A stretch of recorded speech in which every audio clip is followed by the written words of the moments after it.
Bonjour à tous et bienvenue sur la chaîne. Donc dans cette vidéo, je vais vous présenter un tarot auto-publié et j'ai complètement oublié le nom, je m'en excuse. Je crois qu'il s'appelle le Cataris Tarot.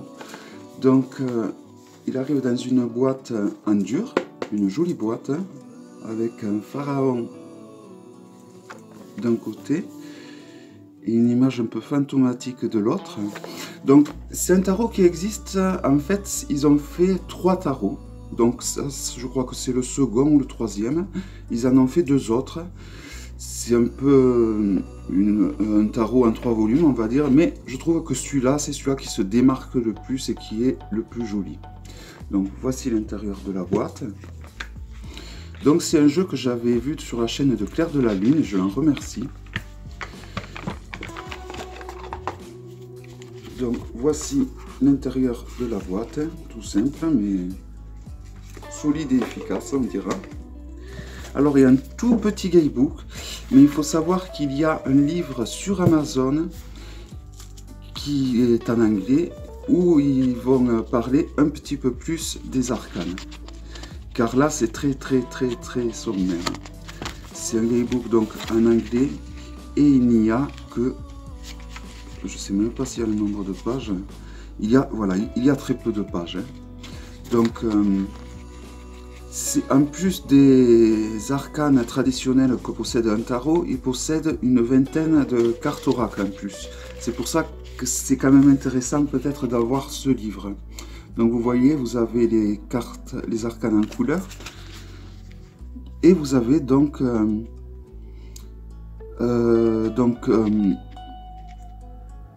des mots-clés en vert endroit ainsi que la correspondance astrologique avec l'élément et planétaire. Voilà. Alors pour les arcanes mineurs, c'est également pareil. Vous avez il y a un petit peu moins forcément de mots-clés.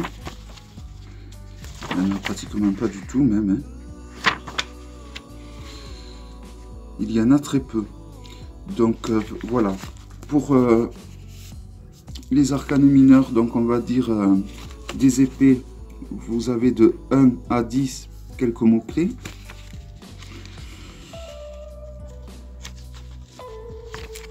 Et alors là par exemple, donc je vous montre. Donc pour les épées par exemple, vous avez donc le roi et la reine, quelques mots-clés. Voilà, et après derrière vous avez la suite, donc voilà, c'est très sommaire et c'est bien dommage. Pour les cartes oracles,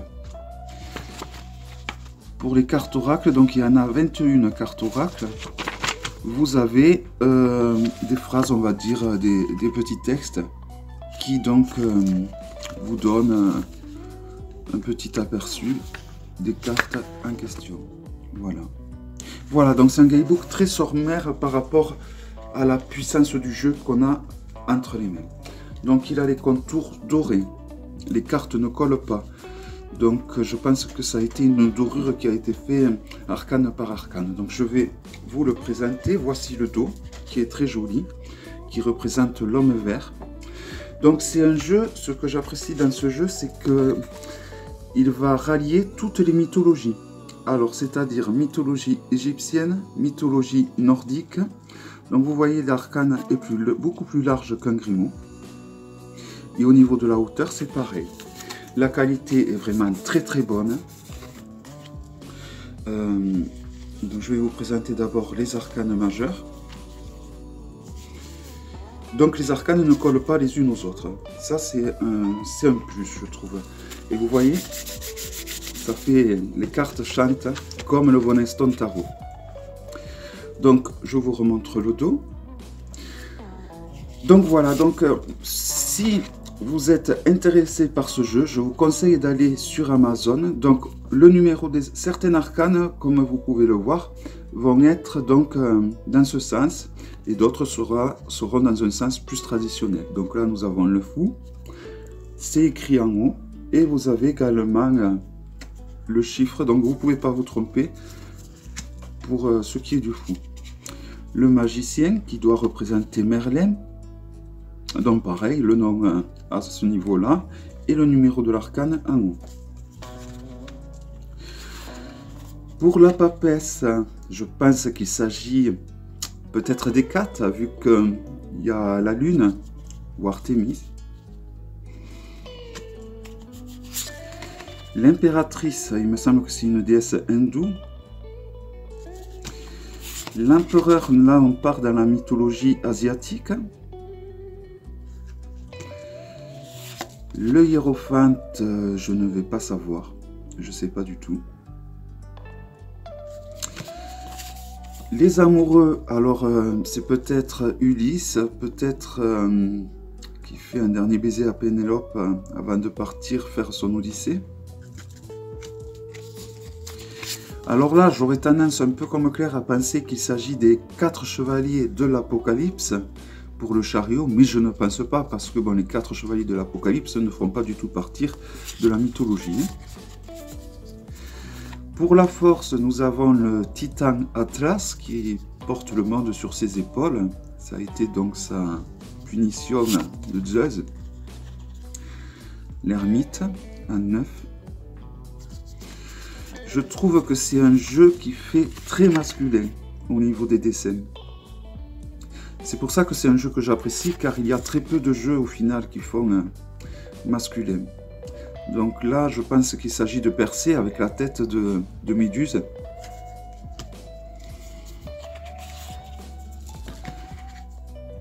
Alors là, il est fort possible qu'il s'agit du titan Prométhée, je crois, qui se fait manger donc le foie.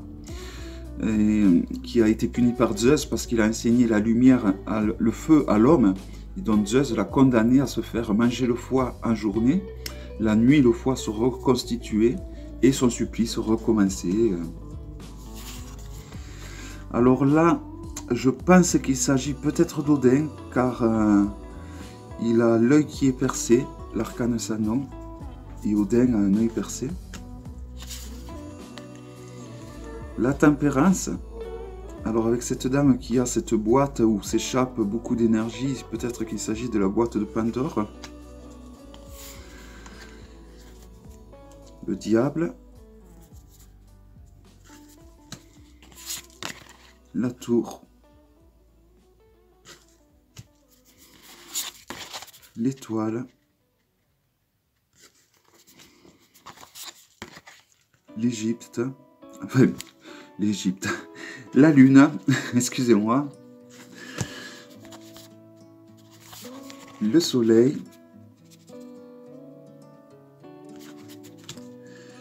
Le jugement avec la déesse Athéna, déesse de la sagesse, de la guerre. Et le monde en 21. Voilà donc pour les arcanes majeurs. Donc je trouve ce jeu vraiment, moi, il me plaît énormément. J'adore ce genre de graphisme. Alors, pour les arcanes mineurs, chaque arcane mineur, une couleur va leur être attribuée. Donc là, on commence avec le roi des épées. Donc là, nous allons avoir une espèce de couleur un peu... Alors là, ça paraît blanc, j'ai l'impression, à la webcam, à la caméra, mais sinon, c'est vert clair. Hein. La reine, donc là par contre la reine, je pense qu'il s'agit d'Hécate, hein. Là j'en suis formel. Le prince des épées. La princesse des épées. Le 10 des épées. 9 des épées. Donc je vais aller un peu vite, hein, car les arcanes mineurs sont très semblables les unes aux autres. Mais bon, vraiment, ceux qui sont intéressés pour l'achat de ce tarot, je vous recommande vivement, si vous voulez vraiment faire un travail profond avec ce tarot, je vous conseille de vous procurer donc le bouquin pour au moins savoir quel personnage ou quelle scène mythologique est représentée sur les arcanes.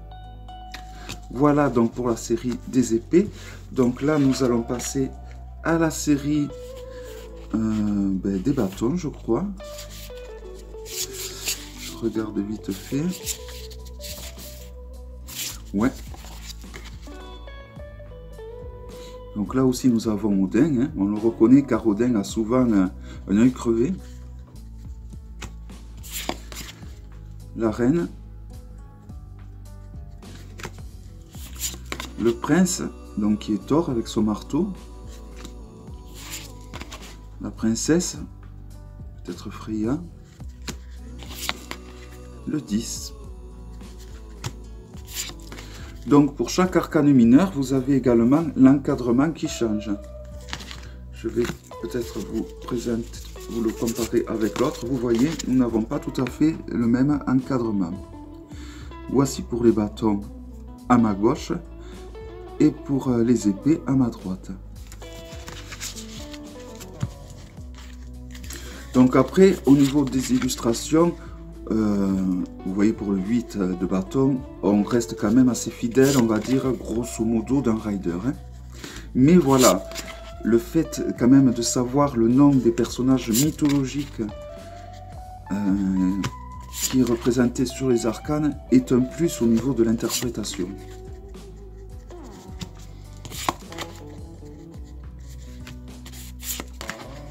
Et voici pour l'as des bâtons.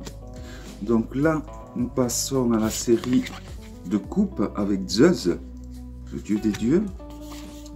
Donc là, j'imagine qu'il doit s'agir de Héra, sa femme, la princesse de coupe, enfin, le prince de coupe, la princesse de coupe, le 10. Voilà, en plus, bon, j'ai regardé le prix de ce fameux livre, il est vraiment pas excessif, je crois qu'il coûte une dizaine d'euros. Hein.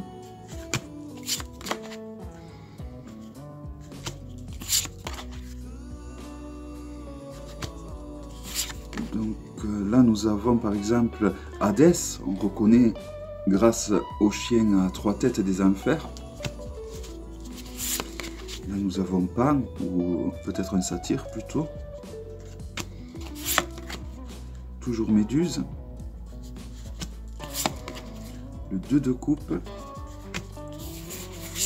et l'as de coupe. Donc là, nous allons passer à la série des deniers qui va représenter la mythologie égyptienne. Donc vous voyez, l'encadrement change à nouveau. Donc le roi, la reine, le prince, la princesse, le 10, le 9. Je trouve que les dessins font très masculins dans ce jeu. Et du coup, ben, ça rehausse un petit peu le monde de la tarologie, car souvent, c'est vrai qu'il y a beaucoup de jeux sur le féminin sacré. C'est vrai que les jeux masculins, il n'y en a pas tant que ça. Mais bon, je suis un peu menteur de dire ça, car maintenant, c'est vrai que la balance a été rectifiée. Depuis quelques années, on trouve un petit peu de tout. Hein. Il y a tellement un choix large dans les tarots, surtout au niveau des riders d'ailleurs. Hein. Voilà, alors là c'est fini pour les arcanes mineurs, et donc là je vais vous présenter les cartes oracles qui sont un supplément et qui sont pas mal finalement. Donc là nous avons la cérémonie, donc qui fait penser aux Indiennes. Hein. Donc là c'est la carte de la chance, alors rien ne vous empêche si vous avez un bon coup de crayon de faire un petit dessin hein, qui représenterait éventuellement la chance. Moi peut-être que je vais y dessiner une corne d'abondance.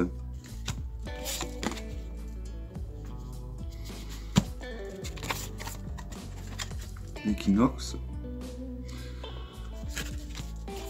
Donc là, évidemment, pour faire un dessin, il faudra trouver un stylo blanc.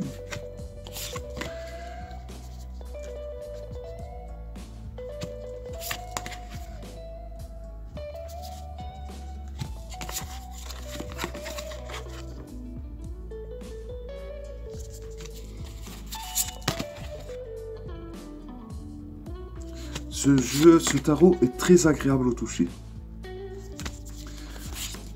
J'adore beaucoup les tarots qui ont cette espèce de bruit, on dirait un chant de cigale quand les cartes, les arcanes se frottent les unes aux autres. Alors je sais qu'il y a le Bonnet Stone qui a cette sensation, il y a le Widened Tarot qui a cette sensation. J'essaye de réfléchir les autres jeux qui ont cette sensation de cartes qui chantent comme ça. Donc celui-là également. Et là, j'en ai plus en tête qui me revient. Voilà, donc il y a quand même pas mal de choix au niveau des cartes oracles. Hein, et ça va vraiment compléter le tirage. Hein.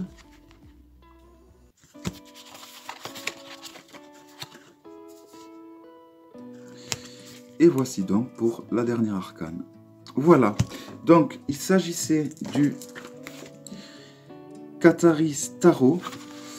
Bon, c'est dommage qu'il n'y a pas une description des personnages qui est dessinée sur les arcanes. C'est le défaut que j'ai à dire de ce jeu.